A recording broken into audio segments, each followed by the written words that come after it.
Dear God, wherever we are on our journey, we pray that you would come close to us and help us find the best ahead. Amen.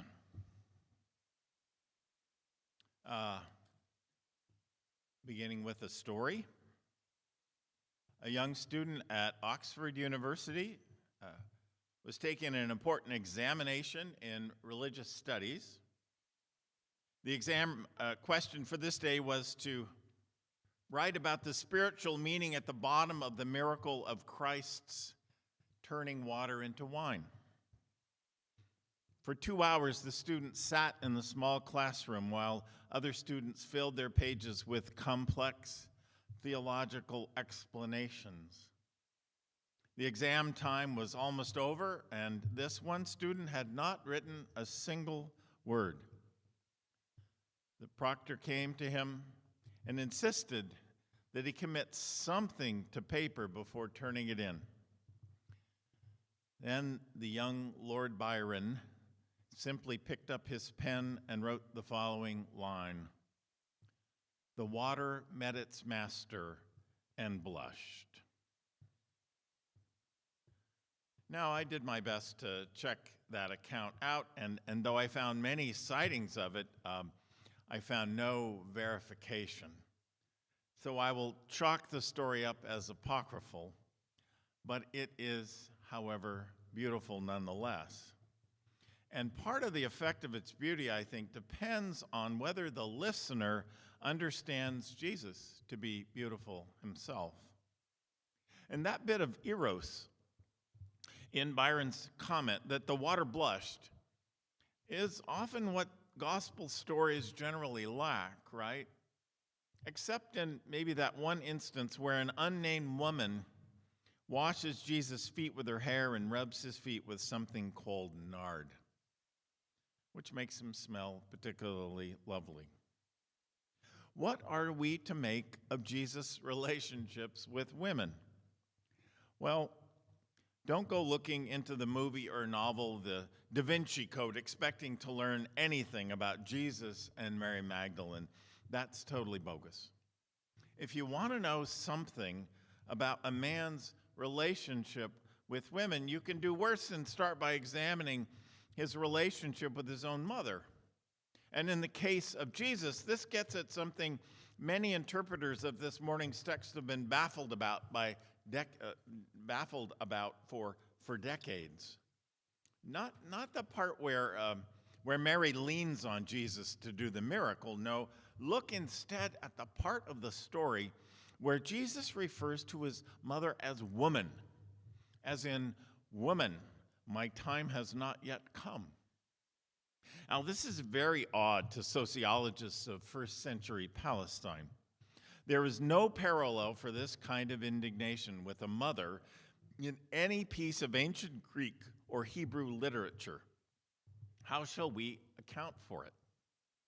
Well, in the first century, childhood and young manhood were something to survive, something to get through so you could be a full-fledged adult. The older you lived, the more respect you were due.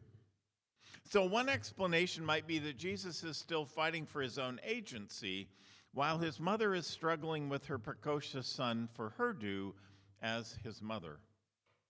The sparks fly, as they do in many relations between grown sons and mothers, of course. And our culture, by contrast, is almost the opposite. It is children who are prized and youth that is idealized, right? Age, or at least what age brings, is to be avoided at all costs. To compare this value system to the miracle at Cana, our culture says the first half of the party, to use the metaphor from the text today, the first half of the party, that is birth to the age of 35, is what life is all about. The second half is to try to slow or stop the process of losing those things that make the first part of the party, the first half of the party, the most valued part. Jesus, though, turns so many things on their heads, right? Could we possibly imagine him turning our own cultural values upside down in this miracle too? Would I be going too far to turn the whole thing into an allegory? So here's what I'm really getting at. Can the best wine of life be said to be available to us in the second half of life? Now, I don't want to be glib about this. I have an elderly friend who once said to me, "Whoever wrote the words, 'Grow old along with me, the best is yet to be,' could not have been old." And I don't want to oversell age and undersell youth. But then we should be careful about doing the opposite as well. Listen to this from an anonymous senior-age gentleman who was part of a study done on adult development. He says, "Contrary to expectations, I seem to grow happier as I grow older. I think America has been sold down the river on the theory that youth is marvelous, but old age is a terror. On the contrary, it's taken me 60 years to learn how to live responsibly well, to do my work and cope with my inadequacies. For me, youth was a woeful time. Sick parents, war, relative poverty, the miseries of learning a profession, a mistake of a marriage, self-doubt, booze and blundering around. Old age is knowing what I am doing. It's the respect of others, a relatively sane financial base, a loving spouse, and the realization that what I can't beat, I can endure." Can you relate if you're an older one? Let me take this a step further. George Santayana, the philosopher, once said, "Never have I enjoyed youth so thoroughly as I have in my old age." He says, "Nothing is inherently and invincibly young except one's spirit. And spirit can enter a human being perhaps better in the quiet of old age and dwell there more undisturbed than in the turmoil of young adventures." I think that is so true. I've seen it many times. Now, you may remember years ago when our Portland Art Museum featured a traveling exhibit of the works of Grandma Moses, Anna Mary Robertson, the wonderful American folk painter. She lived from 1860 to 1961. She lived from Lincoln to Kennedy. Interestingly, she didn't begin painting until her 70s, when she had to give up embroidery because of arthritis. I love how she was discovered. A big city art dealer spotted a few of her paintings hanging in a drugstore near her home in rural Hoosick Falls, New York. He bought them all and asked the pharmacist, "Do you know if she has any more?" And the man said, "I'm sure she does." "Then tell her I'll be passing through here tomorrow," he said. "I'd like to buy 10 more pieces." The pharmacist called her. She had only 9 paintings. So, and I love this part of the story, she took her widest landscape and snipped it in 2 up the middle so she'd have 10. They put both those paintings side by side in the Portland Art Museum exhibit. By her 80s, she was a great success. And this is the most important part of the story. One day, she noticed the chrome hubcap of a car parked in the driveway of her farm. You know how old cars had tons and tons of chrome. Anyway, she saw her whole farm captured in a rounded reflection right there on that hubcap. And at that moment, her best work began, because it gave her a new perspective. She caught a fresh vision. That's because she had a young spirit, as I was saying. So, we all know there is a lot of talk about burnout today. But you know, people don't burn out from working too hard or too many hours. They burn out from having work to do that is meaningless. They burn out when they continue to do old things in old ways, over and over. It appears that people can indeed go on and on as long as they take a fresh look at life, as long as what they take up to do is meaningful for them, and they find a freshness in it. So, you don't have to be Grandma Moses to respond to that spirit.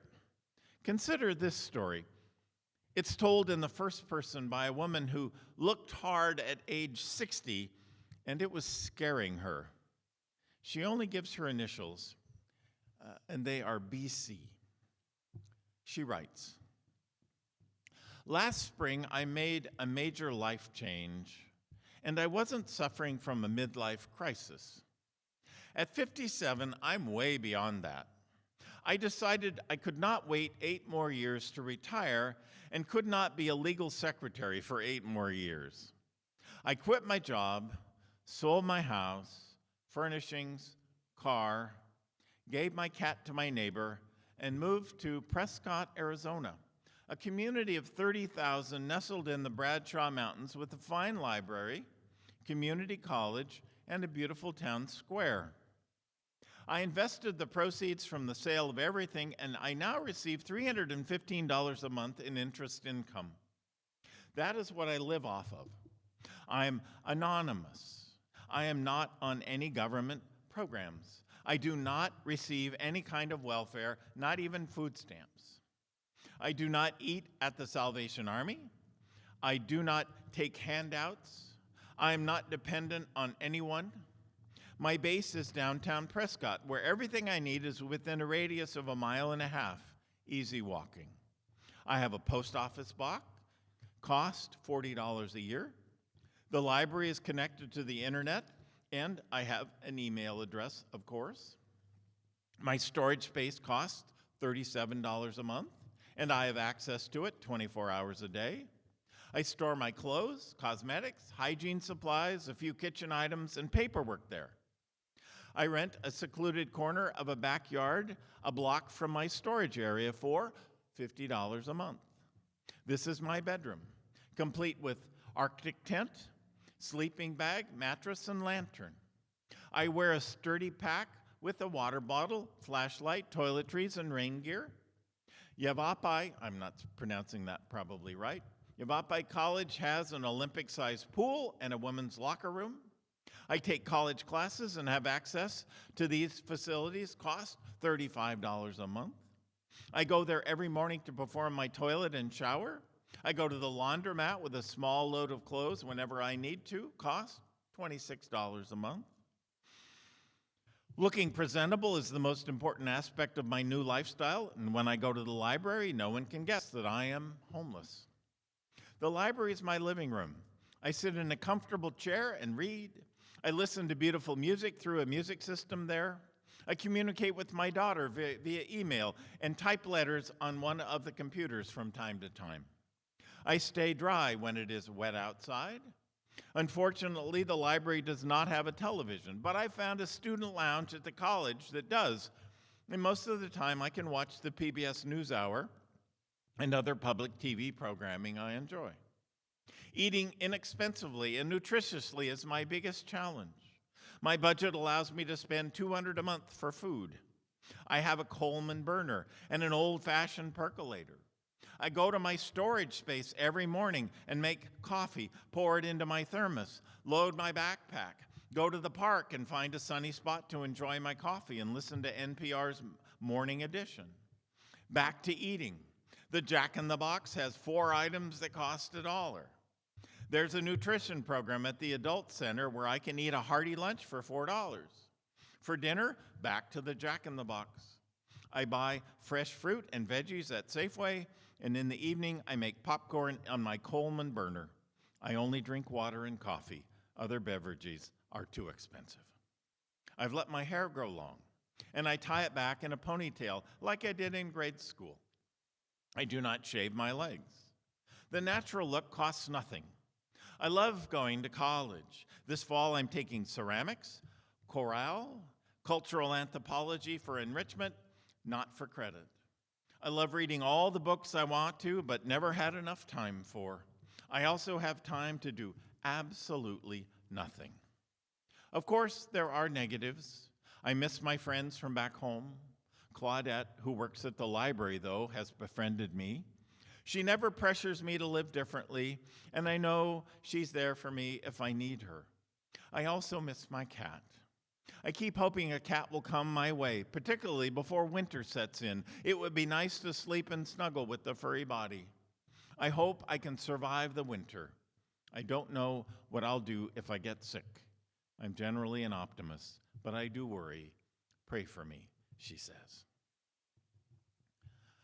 Well, that's one way to make your peace with the workaday world and the choices one made growing up. But someone I shared this story with pointed out to me that she could use some of her time maybe to help other people as well. It would take her out of herself in a healthy way. Like most radical change, her idea solved some concerns but left open the door to others. But let me ask, how much power do the rest of us really have over making our twilight years happy? What might indicate whether the wine in the second half of the journey might be better than the vintage in the first half? Well, the best book I've read on this question is called The End of Old Age by Mark Agronon. The gist of his book can be summed up in 3 statements. First, why age? To find wisdom. 2, why entertain the idea that your life might have meaning? To realize your own specific purpose. 3, why choose to do more than just relax and travel in retirement? That's a big question. In order to do your part to make the world a better place than you found it. Agronon mentions the French painter Henri Matisse, who found himself bedbound at the age of 72. He couldn't paint any longer, but instead of feeling sorry for himself, he looked for new ways to be creative. So he began cutting colored paper, and turned his cutouts into some of the most iconic art of the 20th century. Not just passable art, but wonderful art. When fellow artists heard that he was turning out paper cutouts, the great Matisse, they thought, poor Matisse, he can't paint any longer, so he's returned to his childhood. It took a tremendous amount of courage to do what he had done. And in time, the critics decided he was turning out the finest art of his life. Matisse felt he had been given a second life. And here is what he said about it. He said, even if I could have done when I was young what I am doing now, I wouldn't have dared. The key thing about Matisse is that age brought him courage he didn't possess as a young man. It freed his creative spirit. It gave him the chutzpah he needed to take risks he wouldn't have dared take before. And speaking of aging as a gift, Matisse said, and this is the best thing of all, I have needed all that time to reach the stage where I can say what I really want to say.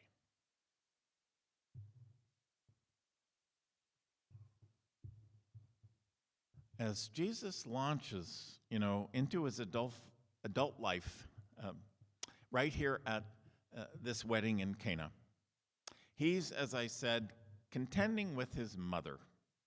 But he is also beginning the second chapter of living, the second half of life. And this half is what it's all about. Connecting with more and more people to celebrate the joy of having breath in your lungs and the gift of another day. Yes, and also finding the courage that often comes in our later years to take on the powers that be, and in that to become what he was meant to be all along. Speaking for myself, I could have retired a few years ago, but I keep doing this work because I feel in some ways it still fits me like a glove. And here's the thing, I'm a kind of a geek. I don't watch much TV or do the things most people look forward to doing in retirement. The things I watch or read for fun are in fact the kind of things that end up in essays and poems and sermons like this one. And if I was retired, I'd still read and study the same things. So I see absolutely no advantage in pulling the plug. One more example to close, and this is my favorite. One of the dearest people in the church I served for 14 years in Ashland, Oregon, was a man named Dan Bulkley. You might have heard of Dan. Dan was born in Thailand, where his father was a medical missionary and his mother a teacher. Dan went to school in India. He earned his bachelor's and master's degrees at Pomona College in Southern California. But his college time was interrupted by World War II, where he worked in intelligence in the pre-war equivalent of the CIA. He felt he'd missed the boat growing up, being overseas so much of his youth and early manhood, having to go to war. He didn't get to compete properly in athletics. And he knew he was good. He knew he was very good, especially at track and field. So having missed his chance, he decided to coach as a vocation.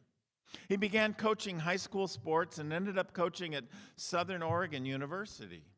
And here is the reason I'm mentioning him. His life was lived upside down, the second half being something that contained all the youth of the first half.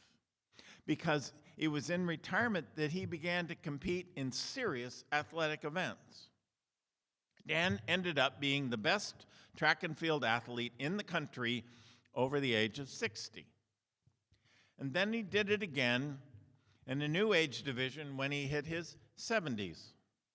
And then he did it again when he reached his 80s, and then he did it again when he got to his 90s. And on his 100th birthday, he ran a 100-yard dash alone because there was no one left alive in the whole country over 100 who could even run. Dan got such joy from it all. He was about the humblest man that I have ever known. He didn't do any of this for medals or for adulation or so people would look at him. In fact, he shied away from any notice at all. He did what he did just for the joy of being alive, the joy of competing, and the opportunity to do his very best. Dan Bulkley died a couple of years ago at the age of 101, but I was so glad to have gotten to visit him at 99 when he was still thriving and looking forward to that last competitive sprint. Amen, and may God bless all our years.